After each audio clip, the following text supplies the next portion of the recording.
아주 오랜 옛날 우리 옛 이야기.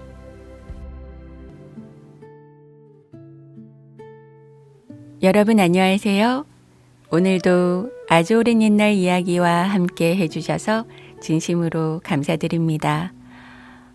오늘 여러분께 들려드릴 이야기는 어린 시절 가난하다는 이유로 어머니의 마지막 가는 길조차 제대로 모시지 못했던 한 맺힌 한 여인의 이야기랍니다. 그녀에게 어머니의 장례를 제대로 치러드리지 못했다는 서러움은 세월이 흘러도 마음 깊은 곳에 남아 있었죠. 그러던 어느 날 여인이 평생토록 원망하며 살았던 노인이 쓸쓸히 세상을 떠났다는 소식을 듣게 되죠. 살아생전 많은 사람에게 상처를 주었던 탓에 그의 장례를 도우려는 사람은 아무도 없었습니다. 그때 여인은 뜻밖의 결단을 내리게 되는데요. 용서와 원망 사이에서 내린 한 여인의 선택은 온 마을 사람들의 굳게 닫힌 마음까지 조금씩 움직이기 시작합니다. 그리고 그 원수의 장례가 모두 끝난 뒤에 아무도 예상하지 못했던 비밀이 모습을 드러내죠. 과연 그 비밀은 무엇이었을까요? 그럼 지금부터 진정한 용서와 화해가 무엇인지 깨닫게 해주는 그 지혜로운 이야기를 들려드리겠습니다. 원수의 상여를 맨 여인. 옛날 산과 들로 사방이 둘러싸인 어느 작은 고을에 설안이라는 여인이 살고 있었습니다. 고을 한가운데에는 닷새마다 사람이 북적이는 장터가 섰고 그 장터 맨 끝자락에 설안이 꾸리는 작은 포목전이 있었어요. 다른 포목전에는 눈이 부시게 고운 비단이 색색으로 걸려 손님을 불렀지만 설안의 가게에는 그런 화려한 옷감이 드물었습니다. 대신 무명과 삼배가 선반마다 가지런히 쌓여 있었죠. 물빛 좋은 비단을 찾는 이들은 설안의 가게를 지나쳐갔지만 그럼에도 설안의 포목전에는 조용한 발길이 끊이지 않았어요. 마을에서 누군가 세상을 떠나면 그 마지막 길에 입힐 수의와 관을 덮을 천을 마련하러 오는 이들이 있었으니까요. 설안은 옷감을 파는 장사치였지만 셈에 밝은 사람은 아니었습니다. 가난한 집에서 초상이 나면 값을 받지 않고 수의를 지어내어 주는 일이 흔했죠. 그런 설안을 두고 마을 사람들은 마음이 넉넉한 사람이라고 입을 모았어요. 하지만 정작 설안 자신은 그것이 그저 넉넉함에서 나온 일이 아니라는 것을 잘 알고 있었죠. 그 손길의 밑바닥에는 16살 되던 해에 깊이 새겨진 좀처럼 아물지 않는 상처가 있었습니다. 설안이 16이던 그 해 겨울은 유난히 춥고 눈이 많이 왔어요. 그리고 설안의 어머니가 오랜 병 끝에 세상을 떠나고 말았죠. 어린 설안은 하나뿐인 어머니를 곱게 보내드리고 싶었지만 집에는 장례를 치를 돈이 한 푼도 없었습니다. 그때 마을의 상포개를 소나기에 지고 있던 사람이 바로 백도익 노인이었어요. 상포개란 마을 사람들이 조금씩 돈을 모아 두었다가 초상이 나면 서로 도와 장례를 치르게 하는 모임이었죠. 그런데 백도익은 설안의 집이 밀린 개전과 곡식빚을 갚지 못했다는 이유로 장례에 쓸 삼배도 상여도 내주지 않았습니다. 설아는 눈물로 사정하며 배달렸어요. 어르신, 빚은 제가 뼈가 부서지도록 일해서라도 갚겠습니다. 그러니 제발 어머니 가시는 길에 삼배 한 필만 내어주십시오.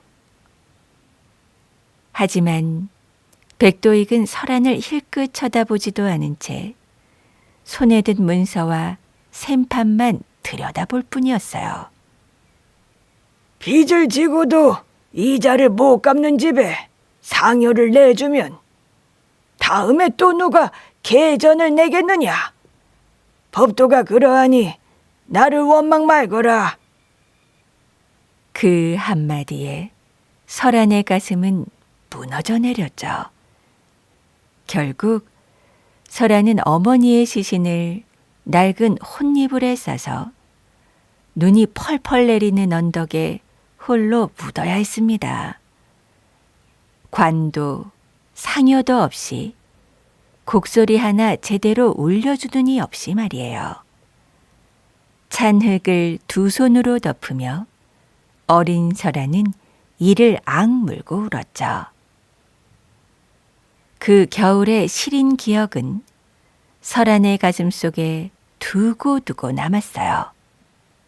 그날 이후 설아는 백도익이라는 이름 석자를 마음 깊이 원망하며 살아왔습니다. 그러면서도 마음속에 한 가지 다짐을 새겼죠.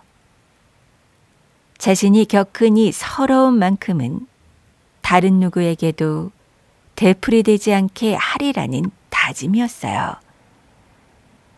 그래서 설아는 어른이 되어 포목전을 열자 가난한 집의 마지막 옷을 대신 지어주는 일을 시작했던 것이었습니다. 그러던 겨울을 코앞에 둔 어느 늦가을이었습니다. 그 무렵 마을 어귀에 홀로 살던 가난한 노인 하나가 세상을 떠났어요. 노인의 자식들이 설안을 찾아와 고개를 숙였습니다. 수의를 지어주십사 하고 왔습니다만 가진 것이 없어 당장 값을 치를 수가 없습니다. 설안은 그 말에 온화한 미소를 띄우며 미안해서 어쩔 줄 모르는 자식들에게 이렇게 말했죠.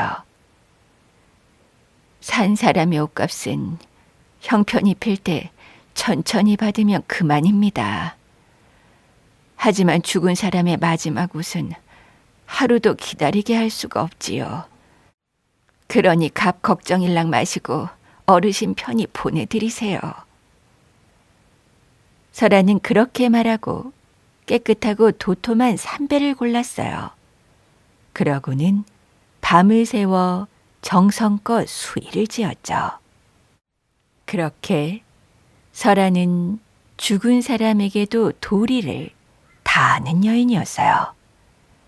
그런데 그 노인의 장례를 치른 지 며칠 지나지 않아 마을에 이상한 소문이 돌기 시작했습니다. 마을 북쪽 커다란 기와집에서 심한 냄새가 난다는 것이었어요. 그 기와집의 주인은 바로 백도익이었습니다. 담장이 높다랗게 둘러쳐진 그 집에는 곡식 창고와 잠긴 방이 여럿이었지만 정작 사람의 온기라고는 찾아볼 수 없었어요.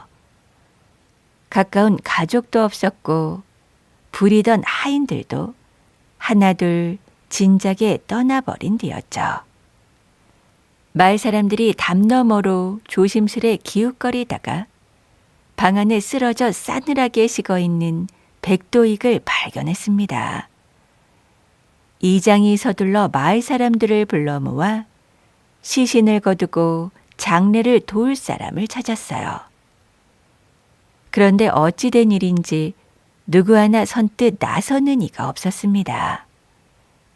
사람들은 오히려 저마다 백도익에게 당한 일을 하나씩 풀어놓기 시작했죠. 그 사람은 내가 아버지 때 물려받은 돈을 이자 대신 빼앗아간 사람이요. 그런 자는 까마귀 밥이 되어도 아깝지 않소. 아이고, 살아생전 남에게 죽 한 그릇 베푼 적이 없는 사람이요. 죽어서 장례를 받을 자격이 어디 있단 말이요. 이렇게 저마다 한마디씩 던지고는 하나둘 등을 돌려버렸어요. 늙어 죽도록 재물을 손에서 놓지 않고 빚 갚지 못하는 이들의 혼수품이며 농기구며 땅 문서까지 서슴없이 가져갔던 백도익이었으니 그 미움이 오죽했겠어요. 사람들의 마음속에선 오랜 세월 눌러온 원한이 그만큼 깊이 뿌리 내리고 있었던 거였습니다. 그리하여 백도익의 시신은 차디찬 방 안에 그대로 놓인 채 하루가 가고 이틀이 흘렀습니다. 설한도 백도익이 죽었다는 소식을 전해 듣게 되었어요. 그 이름을 듣는 순간 설한의 가슴 속에서는 오랫동안 잠들어 있던 원망이 슬며시 고개를 들었습니다. 어머니를 낡은 이불에 싸서 눈 내리는 언덕에 묻던 그 겨울날이 마치 어제 일처럼 눈앞에 생생하게 되살아났죠. 백도이만 아니었다면 어머니의 마지막 길이 그토록 초라하지는 않았을 것이야. 설아는 그런 생각에 손끝이 저릿하게 떨려왔어요. 그 노인이 방 안에서 그대로 썩어 문드러진다 한들 나와는 아무 상관이 없는 일이야. 설아는 그렇게 백도익을 내버려 두려 했습니다. 그런데 사흘째 되던 날 백도익의 시신이 아직도 방 안에 그대로 놓여 있다는 말을 전해 듣자 설아의 마음은 불편해지기 시작했어요. 그녀는 밤이 이슥하도록 홀로 앉아 마음을 다스리려 했었습니다. 그러다 문득 이런 생각에 이르렀죠. 내가 당한 서름을 죽은 사람에게 그대로 갚는다면 그것은 또 하나의 원한을 새로 짓는 일이 아니겠는가. 미움에 미움을 얻는다고 해서 돌아가신 어머니가 살아오시는 것도 아니지 않은가. 그렇게 원한을 되갚기 시작하면 그 사슬은 어디에서 끊어진단 말인가. 그런 생각에 이르자 설아는 그 자리에서 일어났습니다. 그리고 이튿날 아침 그녀는 온 매무새를 단정히 하고 백도익의 집으로 향했어요. 설안이 그 집으로 들어가는 것을 본 사람들은 고개를 갸웃거리며 수근거리기 시작했죠. 아니, 저거 설안 아니야. 어머니 일로 그토록 원한이 깊었던 사람이 백도익의 집에는 무슨 일이래? 아이고, 그러게요. 무슨 꿍꿍이가 있는 겐지. 하지만 설아는 그런 수근거림에도 아랑곳하지 않았습니다. 곡식이 그득한 창고에도 굳게 잠긴 괴짝에도 눈길 한번 주지 않았어요. 그리고 시신이 놓인 방문을 조용히 열었죠. 방 안은 설안이 짐작했던 것과는 사뭇 달랐습니다. 그토록 많은 재물을 가진 사람의 방이라기에는 너무나도 초라했어요. 값비싼 이불도 몸을 덮여줄 하로도 아무것도 없었죠. 백도익은 다 해진 낡은 옷을 걸친 채 차디찬 방바닥에 웅크리듯 쓰러져 있었습니다. 설아는 그 모습을 한참 동안 말없이 내려다보았어요. 그렇게 많은 것을 손에 쥐고 살았던 사람이 정작 눈 감는 마지막 순간에는 곁을 지켜줄 이가 하나 없었다는 사실이 설안의 마음을 이상하게 흔들어 놓았습니다. 미움과 연민이 뒤섞인 뭐라 딱히 이름 붙일 수 없는 복잡한 감정이었죠. 재물이 아무리 산더미 같아도 죽는 자리에 물 한 모금 떠줄 사람이 없다면 그것이 다 무슨 소용이란 말인가. 설아는 나지막히 한숨을 내쉬었어요. 그러고는 혼자서라도 시신을 거두기로 마음먹었습니다. 하지만 아녀자 혼자서 시신을 씻기고 염하는 일은 여간 어려운 일이 아니었어요. 설아는 오랫동안 마을 사람들의 염습을 도와온 금내 할멈을 찾아가기로 했죠. 금내의 할멈은 설안의 말을 다 듣기도 전에 손사래를 치며 고개를 저었습니다. 아이고, 그 사람 때문에 내 남편이 논을 빼앗기고 화병으로 몸져 누웠다가 끝내 세상을 떴네. 그런 내게 그 사람의 몸에 손을 대라는 겐가. 나는 죽어도 못하네. 금내 할멈의 목소리엔 오랜 세월 가슴에 눌러 담아온 서러움이 그대로 묻어 있었습니다. 설아는 그 마음을 조금도 탓할 생각은 없었어요. 하지만 금내의 손을 가만히 잡고 조용히 말했습니다. 할머니, 저는 그 노인을 용서해달라 청하는 것이 아닙니다. 그 사람이 저지른 잘못을 없던 일로 하자는 것 더더욱 아니고요. 다만 산 사람이 죽은 이를 짐승처럼 함부로 내다버렸다는 그 죄만큼은 우리 마을에 남기고 싶지 않을 뿐입니다. 그 허물은 죽은 백도이게 아니라 살아있는 우리가 짊어져야 할 몫이니까요. 그 말에 금내 할멈은 아무런 대꾸도 하지 못했습니다. 설안이 돌아간 뒤에도 할멈은 그 말을 도무지 마음에서 떨쳐낼 수가 없었어요. 그날 밤 내내 금내 할멈은 잠을 이루지 못하고 뒤척였죠.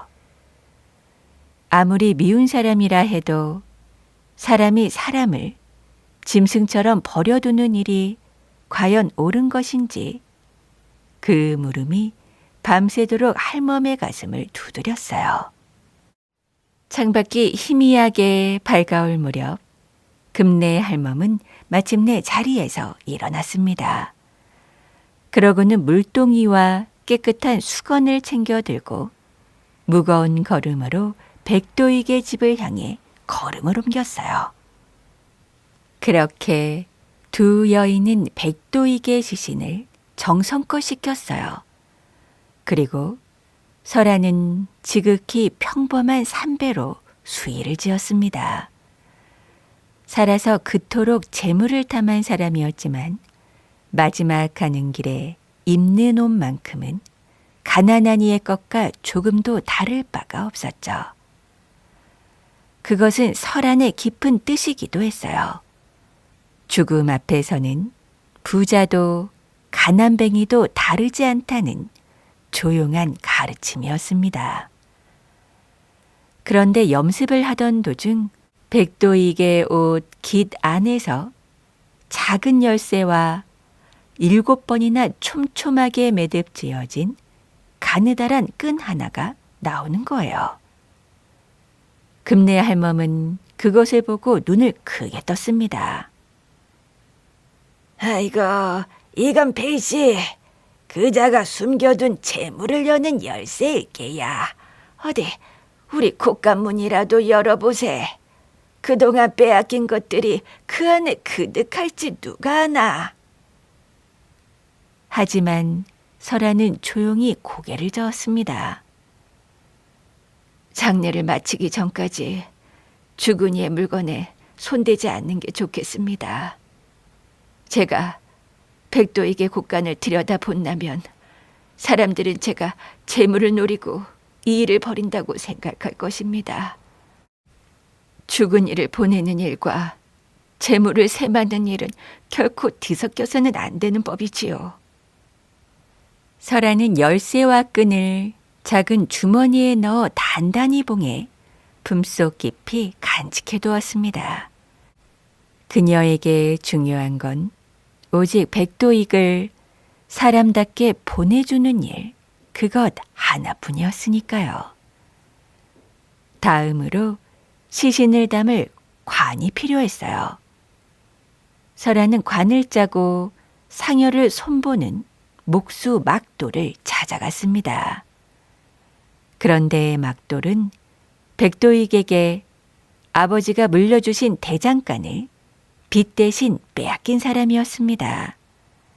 그러다 보니 그는 순순히 응할 리가 없었죠. 내 아버지 대장간을 통째로 삼킨 사람의 관을 짜라고? 그런 일이라면 나는 대패밥 하나 깎지 않겠소. 그 사람과는 다른 데서 알아보시오. 막돌은 딱 잘라 거절했어요. 설아는 더 이상 조르지 않았습니다. 대신 포목전으로 돌아와 오래되어 삐걱거리던 진열대와 창고에 쌓아두었던 나무판을 하나씩 뜯어내기 시작했죠. 옷감이나 다루던 설안이 톱을 잡으니 그 솜씨가 여간 서투른 것이 아니었어요. 손바닥에 가시가 박히고 톱날은 자꾸만 나뭇결을 벗어나 엇나갔습니다. 그래도 설아는 이마에 땀이 송골송골 맺히도록 멈추지 않았어요. 그 소식이 이런저런 입을 거쳐 막돌의 귀에까지 들어갔습니다. 설안이 관을 짜며 여기저기 상처투성이가 되었다는 말을 듣자 막돌은 마음이 편치 않았어요. 결국 그는 못 이기는 척 연장을 챙겨 설안의 포목전으로 찾아왔죠. 에이, 그 솜씨로 관을 짜다가는 사람 잡겠소. 이리 내놓으시오. 내가 하리다. 막돌은 처음엔 백도익 따위에게 좋은 나무가 아깝다며 대충대충 거칠게 관을 짜려고 했습니다. 그런데 톱질을 하다 문득 이런 생각이 들었어요. 관이 부실하면 그 무게를 견디지 못해 이음새가 벌어질 테고 그리 되면 상여를 매는 사람들이 다칠 수 있다는 생각이었죠. 죽은 백도익이야 어찌되든 상관없었지만 그 상여를 맬 사람들만큼은 다치게 하고 싶지 않았습니다. 그래서 막돌은 화려하진 않아도 이음새 하나하나를 야무지게 맞물린 튼튼하고 검소한 관을 정성 들여 완성했어요. 관은 그렇게 마련되었지만 정작 상여를 매겠다고 나서는 사람은 아무도 없었습니다. 무거운 상여를 마을 남쪽 언덕의 공동 묘지까지 메고 가려면 여러 사람의 어깨가 필요했지만 백도익의 마지막 길을 함께 하겠다는 이가 하나도 없었던 거였습니다. 설아는 곰곰이 생각한 끝에 포목전에 흰 무명을 길게 잘라 마을 사람들에게 한 조각씩 나누어 주기 시작했어요. 그러면서 이렇게 말했습니다. 백도익을 용서하라는 것이 아닙니다. 그를 위해 좋은 말 한마디 해달라는 것은 더더욱 아닙니다.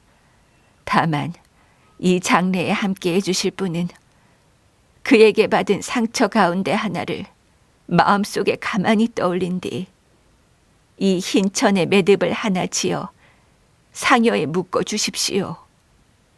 그 매듭은 백도익을 위한 것이 아닙니다.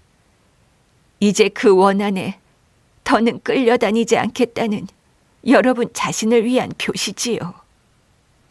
사람들은 설안이 건네는 흰천을 받아들기는 했지만 선뜻 매듭을 짓는 이가 없었습니다. 저마다 마음속에 품은 원한의 뿌리가 너무도 깊었던 까닭이었죠. 흰 천을 받아든 손들은 그저 머뭇거릴 뿐이었어요. 마침내 백도에게 장례를 치르기로 한 날 아침이 밝았어요. 하지만 상여 앞에 선 사람은 설안과 금례할멈 그리고 목수 막돌 이렇게 단 3사람뿐이었습니다. 나머지 마을 사람들은 저만치 멀찍이 떨어져 팔짱을 낀 채 지켜볼 뿐 아무도 다가오지 않았어요. 3사람의 힘만으로는 그 무거운 상여를 언덕 너머 공동묘지까지 메고 갈 재간이 없었죠. 사람이 이토록 없으니 이를 대체 어찌한단 말인가? 금례 할멈이 긴 한숨을 내쉬었습니다. 막돌도 굳게 담은 입으로 상여채를 내려다볼 뿐이었어요. 하지만 설아는 조금도 물러서지 않았습니다. 사람이 부족하면 관을 수레에 싣고서라도 가야지요. 어떻게든 백노인을 차가운 방 안에 그대로 썩게 둘 수는 없으니까요. 사람으로 태어났으면 사람답게 보내주는 것이 산 사람의 마지막 도리가 아니겠는지요. 설안이 소매를 걷어붙이고 상여채를 잡으려던 바로 그때였습니다. 저 멀리 마을 어귀 쪽에서 누군가 흰천 한 조각을 손에 꼭 쥔 채 천천히 설안 쪽을 향해 걸어오고 있었어요. 젊은 시절 남편을 잃고 홀로 어린 딸을 키워온 과부 연분이었습니다. 연분은 설안이 나누어 준 그 흰천을 손에 꼭 쥐고 있었어요. 사실 연분은 백도익이 죽었다는 소식을 처음 들었을 때 온 마을에서 가장 먼저 그 집으로 달려가 담벼락에 돌이라도 던지고 싶었던 사람이었습니다. 젊은 시절 남편이 몹쓸 병으로 알아누웠을 적 연분은 병구 안에 드는 돈을 마련하기 위해 혼례 때 받은 은비녀를 백도익에게 맡겼습니다. 그 은비녀는 시집 올 때 친정어머니가 손에 쥐어주신 세상에 단 하나뿐인 물건이었어요.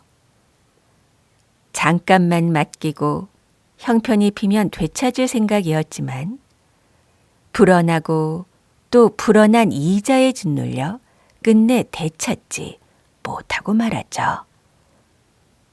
남편은 병을 이기지 못한 채 세상을 떠났고 은비녀마저 백도익의 손에 넘어갔으니 연분에게 백도익은 하늘이 두 쪽 나도 용서할 수 없는 사람이었습니다.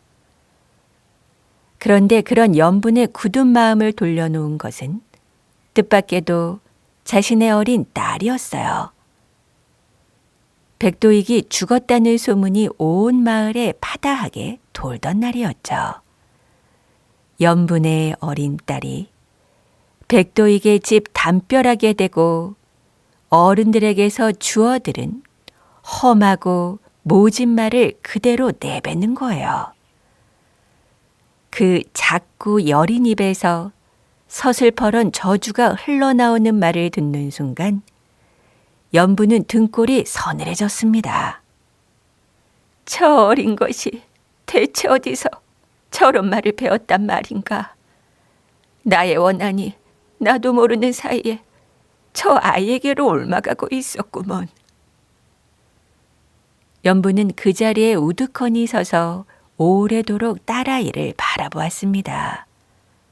그리고 어린 딸에게 남을 미워하며 사는 삶까지 물려주어서는 안 된다는 생각이 가슴을 묵직하게 눌렀어요. 그리하여 연분은 며칠을 홀로 고민한 끝에 마침내 흰천을 손에 쥐고 상여를 향해 걸어 나온 것이었습니다. 연분은 상여 앞에 이르러 설안과 사람들을 향해 나지막히 입을 열었어요. 제가 여기 온 것은 백도익을 용서해서가 아니에요. 그 사람이 제게서 무엇을 앗아갔는지 저는 죽는 날까지 잊지 못할 것입니다. 다만 제 딸이 이 원한을 그대로 물려받아 평생을 미움 속에서 살아가는 것만은 도저히 볼 수가 없어서 왔어요. 연부는 흰 천을 들어 매듭을 하나 야무지게 지어 상여체에 단단히 묶었습니다. 그 조용한 몸짓을 지켜보던 마을 사람들 사이에서 무언가 잔잔한 술렁임이 일기 시작했죠. 팔짱을 끼고 멀찍이 서 있던 사람들이 서로의 눈치를 살폈어요. 이윽고 또 한 사람이 흰 천을 만지작거리며 앞으로 나섰습니다. 뒤이어 또 한 사람, 그리고 또 한 사람이 상여 앞으로 다가와 저마다 매듭을 짓기 시작했죠. 그들이 발걸음을 옮긴 것은 결코 백도익을 생각해서가 아니었습니다. 가슴속에 오래도록 묵혀온 그 원한을 자식들에게만 대물림하고 싶지 않다는 마음에서였어요. 그런데 그 와중에도 끝끝내 백도익에 대한 원한을 놓지 못하는 사내가 한 명 있었어요. 그는 바로 성질이 불같기로 소문난 농부 석구였습니다. 석구는 백도익에게 조상 대대로 물려받은 밭을 빼앗긴 사람이었어요. 그 밭은 석구의 할아버지의 할아버지 적부터 대대로 갈아온 땅이었습니다. 석구는 설안을 향해 벌겋게 달아오른 얼굴로 목소리를 높였죠. 죽은 사람에게 대체 무슨 자비가 필요하단 말이오? 살아있는 사람들 억울함부터 풀어주는 게 먼저 아니겠소? 그자가 빼앗아간 우리 밭은 누가 돌려준단 말이오? 설아는 석구의 노여움을 마음 깊이 이해하고도 남음이었어요. 석구님 말씀이 조금도 틀리지 않습니다. 저 역시 그리 생각합니다. 다만 이 장례를 치른다고 해서 빼앗긴 밭을 포기하는 것도 아니고 백도익의 잘못이 사라지는 것도 아닙니다. 죽은 이를 사람답게 보내주는 일과 산 사람의 억울함을 풀어주는 일은 서로 별개의 일이니까요. 오늘은 그 두 가지 가운데 급한 하나를 먼저 해결하는 것뿐입니다. 석구는 성란의 말에 아무 말도 하지 못했습니다. 여전히 상여를 매지는 않았지만 그렇다고 등을 돌려 집으로 가버리지도 못한 채 저만치 멀찍이서 행렬을 따라 걷기 시작했어요. 마음 한구석이 영 편치 않았던 것이죠.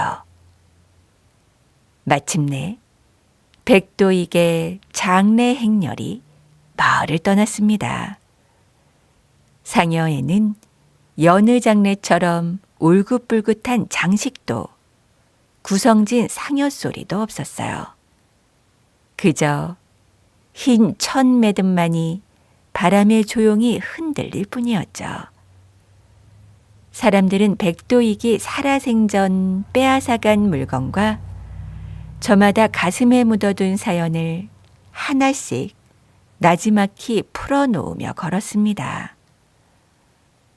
그런데 그렇게 이야기를 주고받는 사이 참으로 뜻밖의 일이 벌어졌어요.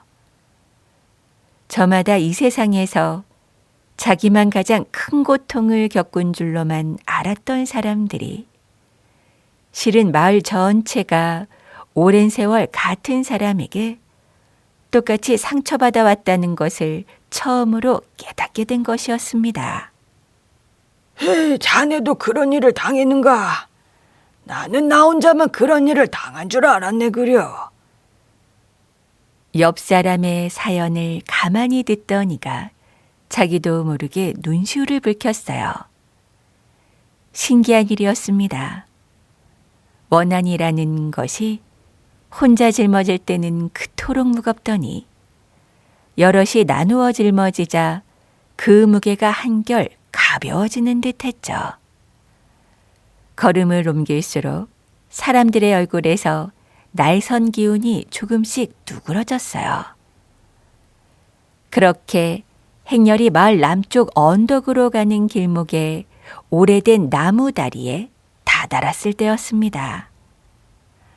하필 전날 밤 내린 비로 다리 한쪽이 물러져 있었어요. 상여가 다리 한가운데를 지날 무렵 사글대로 삭은 나무판 하나가 우즈끈 부러지고 말았죠. 그 바람에 관이 한쪽으로 기우뚱하며 위태롭게 쏠렸습니다. 그래서 상여를 메고 있던 사람들이 균형을 잃고 휘청거렸어요. 자칫하면 사람도 관도 그대로 차디찬 겨울냇물로 곤두박질 칠 판이었습니다. 바로 그 순간 저만치 뒤에서 따라오던 석구가 앞뒤에 가릴 것 없이 몸을 날렸어요. 석구는 두 팔로 기울어진 관을 온 힘을 다해 붙들었습니다. 굵은 팔뚝에 핏줄이 불끈 솟도록 버틴 덕분에 상여를 맨 사람들도 관도 무사할 수 있었습니다. 사람들이 놀란 눈으로 석구를 돌아보자 석구는 거친 숨을 몰아쉬며 무뚝뚝하게 내뱉었습니다. 왜 마시오? 백도이기 관이 걱정돼서 붙잡은 게 아니오. 그저 상여를 맨 자네들이 이 찬물에 빠지는 꼴을 두고 볼 수가 없었을 뿐이지 사람이 다쳐서야 되겠소. 말은 그렇게 투명스럽게 했지만 석구의 마음 한켠엔 작은 안도감이 자리 잡았죠. 방금 제 손으로 붙든 것이 원수의 관이었건만 그 순간 석구가 지키려 한 것은 원수가 아니라 함께 걷는 이웃들이었으니까요. 석구는 잠시 관을 내려다 보더니 품에서 흰 천을 꺼내 매듭을 하나 지어 상여에 묶었습니다. 그러고는 남은 길을 사람들과 어깨를 나란히 하여 걸었어요. 백도익을 위해서가 아니라 곁에서 함께 상여를 맨 이웃들을 위해서였죠. 그렇게 가까스로 나무다리를 건너 공동묘지에 다다랐지만 그곳에서 예상치 못한 일이 또 일어났습니다.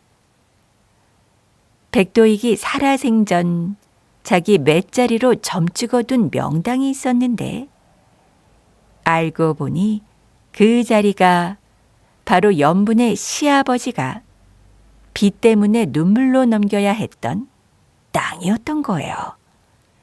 연분은 새파랗게 질린 얼굴로 걸음을 멈추었죠. 저 자리에는 백도익을 묻을 수 없습니다. 저 땅이 어떤 땅인지 여러분도 잘 아시지 않습니까? 저 사람이 앗아간 시아버님의 땅이에 어찌 저 사람을 눕힌단 말이오. 사람들은 당황하여 분위기가 술렁이기 시작했어요.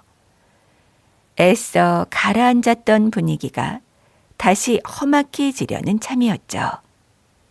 그때 설한이 조용히 앞으로 나섰습니다. 그렇다면 백도익이 골라둔 저 높다란 명당 자리 말고 이 공동묘지에서 가장 낮은 곳에 묻는 것이 어떨런지요.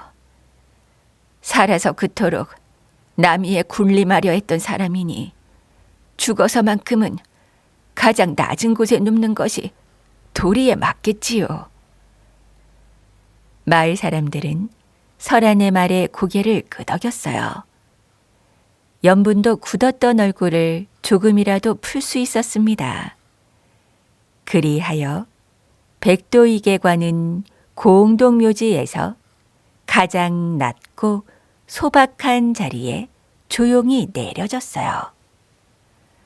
관 위로 흙이 한 삽 한 삽 덮이자 사람들은 상여에 묶었던 흰천을 하나씩 풀어 무덤가에 나란히 묻기 시작했습니다. 그것은 결코 원한을 깨끗이 잊겠다는 뜻이 아니었어요. 다만 그 원한을 자식에게까지 그대로 물려주지 않겠다는 스스로에 대한 조용한 약속이었습니다. 매듭 하나하나에는 저마다의 아픔과 그 아픔을 여기서 끊어내겠다는 다짐이 함께 묻혔습니다. 설아는 마지막으로 남은 흰천 한 조각을 물끄러미 바라보았어요.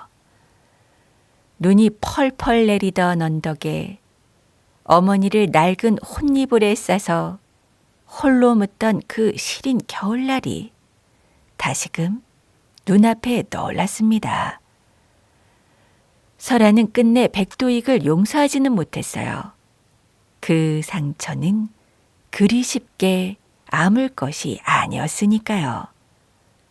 다만 어머니가 겪었던 그 서러움을 이번에는 자기 손으로 다시 만들어내지 않았다는 사실에 오래도록 무겁던 마음이 조금은 가벼워지는 것을 느꼈습니다. 설아는 남은 천을 무덤가에 가만히 내려놓았어요. 그렇게 장례를 다 마친 마을 사람들은 백도익의 빈집으로 함께 돌아왔습니다. 그제서야 설아는 품속에 넣어두었던 그 작은 쇠 열쇠를 꺼냈죠. 그런데 참으로 이상한 일이었습니다. 집 안에는 굳게 잠긴 문과 괴짝이 여럿이었지만 그 열쇠는 어느 곳에도 맞지 않았어요. 사람들이 영문을 몰라 고개를 갸웃거릴 때 백도익의 집에서 오랫동안 허드렛 일을 하며 살아온 14살 소년 현수가 조심스레 입을 열었습니다. 저 언젠가 영감님이 마룻바닥 아래 무언가를 감추시는 걸 본 적이 있습니다. 밤중에 몰래 마루 한쪽을 들어 올리시더라고요. 사람들이 현수가 가리키는 마루 한쪽을 조심스레 드러내자 과연 그 바닥 밑에서 작은 쇠문 하나가 모습을 드러냈어요. 설안이 열쇠를 넣고 가만히 돌리니 철컥하는 묵직한 소리와 함께 쇠문이 열렸죠. 문 아래로는 좁은 돌 계단이 어두운 지하 창고로 이어져 있었습니다. 사람들은 그 안에 필시 금은보화가 그득할 것이라 여기며 저마다 마른 침을 꿀꺽 삼켰어요. 그런데 횃불을 밝혀들고 계단을 내려가 마주한 광경은 사람들의 짐작과는 전혀 다른 것이었습니다. 그곳에는 반짝이는 금은보화 대신 오래된 농기구와 폐물, 은비녀와 가락지, 빛바랜 족보와 토지 문서, 그리고 갖가지 집안 살림살이들이 사람 이름별로 가지런히 묶여 있었습니다. 더욱 놀라운 것은 물건마다 작은 종이 한 장씩이 매달려 있었어요. 그 종이에는 본래 주인의 이름과 그것을 언제 가져갔는지 날짜까지 또박또박 적혀 있었죠. 백도익이 수십 년 세월 동안 마을 사람들에게서 빼앗은 물건들이 마치 언젠가 되돌려줄 채비라도 하듯 주인별로 정갈하게 정리되어 있었던 거였습니다. 설아는 그 수많은 묶음들 사이에서 문득 낯익은 물건 하나를 발견하고 걸음을 멈추었어요. 어머니가 생전에 손때 묻혀가며 쓰시던 낡은 배틀북이었습니다.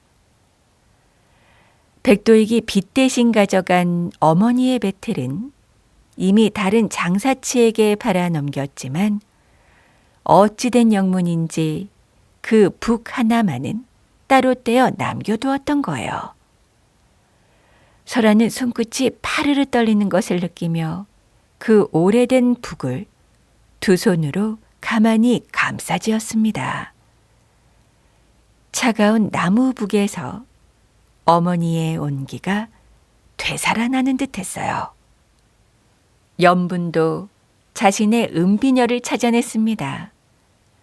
남편과의 마지막 추억이 서린 그 비녀를 손에 쥐는 순간 연분의 두 눈에서는 그동안 꾹 참아왔던 눈물이 주르르 흘러내렸어요. 석구 역시 조상 대대로 내려온 반문서를, 그리고 다른 사람들도 저마다 잃어버렸던 소중한 물건들을 하나씩 찾아냈죠. 어두운 창고 안에는 여기저기서 나지막한 흐느낌이 새어나왔습니다. 그리고 창고 가장 안쪽에서 두툼한 장부 한 권이 발견되었어요. 설안이 그 장부를 펼쳐들자 사람들이 횃불을 들고 빙 둘러섰어요. 장부에는 백도익이 누구에게 무엇을 가져갔는지, 그 물건을 창고에 보관해 두었는지 아니면 다른 곳에 팔아넘겼는지, 팔았다면 대체 누구에게 넘겼는지 빼곡하게 적혀 있었습니다. 그런데 사람들의 눈길을 사로잡은 것은 가장 최근의 기록들이었어요. 이미 다른 고을에 팔아버렸던 물건을 백도익이 뒤늦게 제 돈을 들여 하나씩 도로 사들인 흔적이 고스란히 남아있었던 것이었죠. 백도익은 말년에 이르러 자신이 앗아간 물건들을 본래 임자에게 돌려주려고 은밀히 사방을 수소문하고 다녔던 것이었습니다.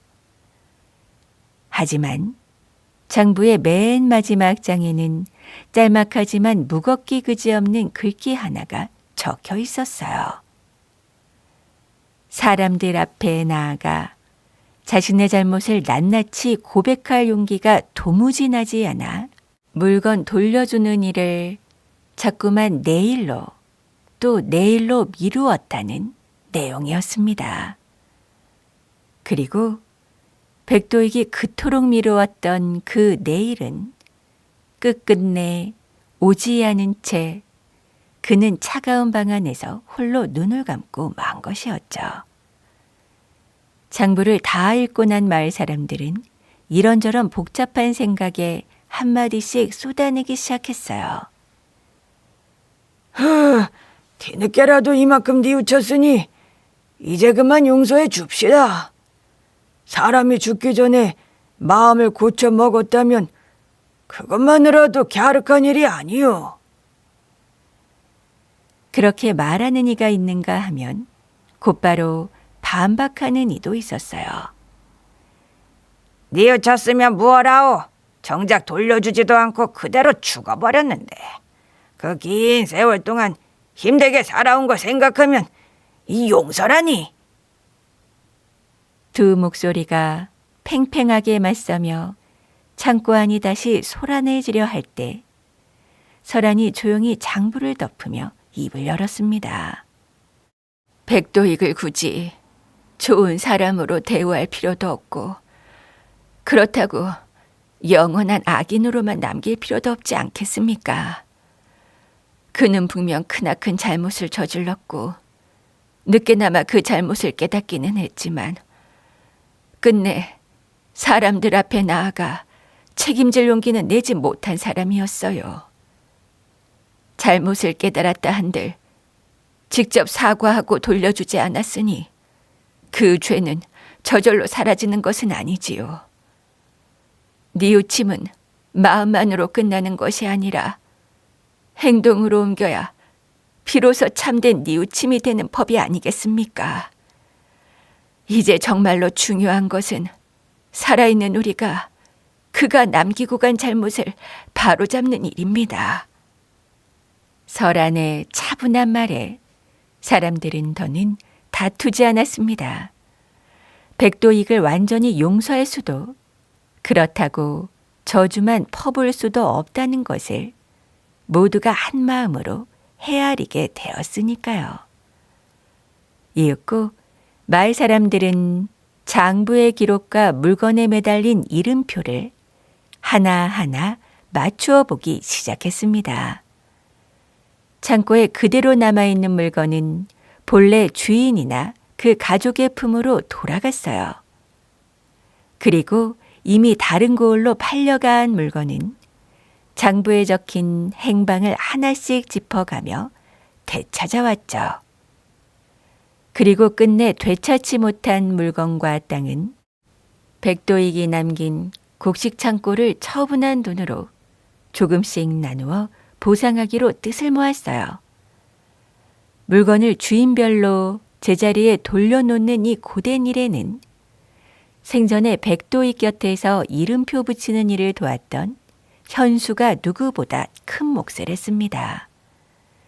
현수는 어떤 물건이 누구의 것인지 어렴풋이 기억하고 있었던 거였죠.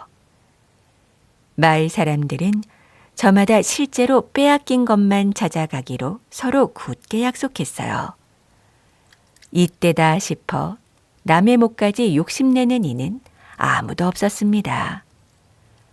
그것은 원한을 갚는 일이 아니라 오랜 세월 어긋나 있던 것들을 제자리로 돌려놓는 조용하고도 정직한 일이었으니까요. 한편 설아는 되찾은 어머니의 배틀복을 포목전으로 가져왔어요. 값으로 치자면 보잘것없는 낡은 물건에 지나지 않았지만 설안에게는 세상 그 어떤 재산보다도 소중한 것이었습니다. 설아는 그 북을 다시 배틀에 끼워 쓰지 않고 포목전 벽에 가만히 걸어두었어요. 가난한 이에게 수의를 내어줄 때마다 어머니의 초라했던 마지막 길과 백도익의 쓸쓸했던 장례를 함께 떠올리기 위해서였죠. 그 두 죽음이 설안에게 자비가 무엇인지를 가르쳐준 스승이었으니까요. 이제 남은 것은 백도익의 빈집을 어찌할 것인가 하는 문제였습니다. 마을 사람들은 다시 머리를 맞대었어요. 몇몇은 미움이 켜켜이 밴 그 집을 아예 허물어 버리거나 불태워 없애버리자고 목소리를 높였습니다. 그 집만 보면 진한 서름이 되살아난다는 것이었죠. 하지만 설안의 생각은 달랐어요.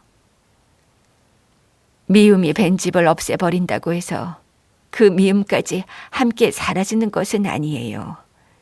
그 집을 불태운들 우리 마음속 상처가 아무는 것도 아닙니다. 차라리 그 집의 쓰임을 바꾸어 보는 것은 어떨런지요. 미움을 품었던 자리에 이번에는 따뜻한 마음을 채우는 거지요. 사람들은 잠시 생각에 잠기더니 하나둘 설안의 뜻에 고개를 끄덕였습니다. 그리하여 그 크고 을씨년스럽던 백도익의 기와집은 가난하고 의지할 가족이 없는 이들의 마지막 길을 정성껏 돕는 공농 장례방으로 새롭게 다시 태어났어요. 그곳에는 수의를 지을 깨끗한 천과 관을 짤 튼튼한 나무, 그리고 상여와 염습에 쓸 온갖 도구가 늘 넉넉하게 갖추어져 있었습니다. 이 뜻깊은 새의 일에는 저마다 기꺼이 힘을 보탰죠. 금래의 할멈은 마을의 젊은 사람들을 모아놓고 죽은 이를 정갈하게 씻기고 염하는 법을 하나하나 정성껏 가르쳤어요. 목수 막돌은 누구나 함께 어깨를 걸고 맬 수 있는 튼튼하고 반듯한 상여를 새로 만들었습니다. 연부는 형편이 어려운 상갓집에 장례 음식과 물을 마련해 나르며 굳은 일을 도맡았죠. 성질이 불같던 석구는 예전에 상여가 위토롭게 기울었던 그 낡은 나무 다리를 손수 튼튼하게 새로 고쳤습니다. 다시는 그 어떤 상여도 다리 위에서 기울어지는 일이 없도록 말이죠. 백도익에게 씻지 못할 상처를 받았던 바로 그 사람들이 이제는 그가 살던 집을 이용해 다른 이의 마지막 길을 함께 돌보기 시작한 거예요. 참으로 신비롭고도 아름다운 변화였습니다. 그로부터 몇 해가 흘렀어요. 어느 추운 겨울 마을 장터에 이름도 고향도 알 수 없는 늙은 나그네 하나가 쓸쓸히 세상을 떠났습니다. 예전 같았으면 마을 사람들은 연고 없는 시신이라며 서둘러 가나로 떠넘겼을 거예요. 낯선 이의 죽음까지 챙길 마음의 여유가 없었으니까요. 하지만 이제 마을 사람들은 더 이상 그러지 않았습니다. 그들은 나그네의 시신을 공동 장례방으로 정성껏 옮겨 깨끗한 수의를 입히고 따뜻한 마음으로 마지막 길을 준비했어요. 설하는 흰천 한 조각을 상여에 가만히 묶었습니다. 이번에 묶은 매듭은 예전처럼 원한을 끊어내기 위한 매듭이 아니었죠. 이 세상 그 누구도 죽은 뒤에 홀로 버려지지 않기를 바라는 따뜻하고 애틋한 마음을 담은 매듭이었습니다. 설아는 그 매듭을 재으며 벽에 걸린 어머니의 배틀북을 가만히 돌아보았어요. 그 뒤로 마을에서는 아무리 가난하고 미움받던 사람이라 할지라도 마지막 가는 길만큼은 결코 혼자 떠나보내지 않았으며 사람들은 그 아름다운 풍습이 한 여인의 깊은 자비에서 비롯되었다고 오래도록 두고두고 이야기했답니다. 오늘 이야기 어떻게 들으셨나요? 설한에게 백도익은 평생 잊을 수 없는 원수였죠. 어린 시절 가난하다는 이유로 어머니의 마지막 길조차 제대로 모시지 못하게 했던 사람이었으니까요. 그런데 세월이 흘러 백도익이 홀로 죽었을 때 설아는 뜻밖의 선택을 했죠. 설아는 자신이 받은 서러움을 그대로 되갚는다면 결국 또 하나의 원한을 만들어내는 것뿐이라고 생각했을지도 모르겠어요. 그래서 미운 사람이라고 해도 마지막만큼은 사람답게 보내주는 것이 산 사람의 도리라고 여겼습니다.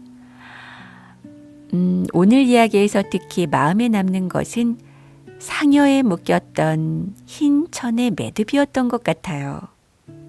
마을 사람들이 그 매듭을 지으며 백도익을 용서하겠다고 약속한 것은 아니었지만 그 오래된 원한을 자식들에게까지 물려주지 않겠다는 그 다짐은 우리에게 정말 깊은 울림을 주었던 것 같습니다. 미움과 원망으로 가득했던 백도익의 집은 결국 가난하고 의지할 곳 없는 사람들의 마지막 길을 돕는 공동 장례방으로 바뀌었습니다.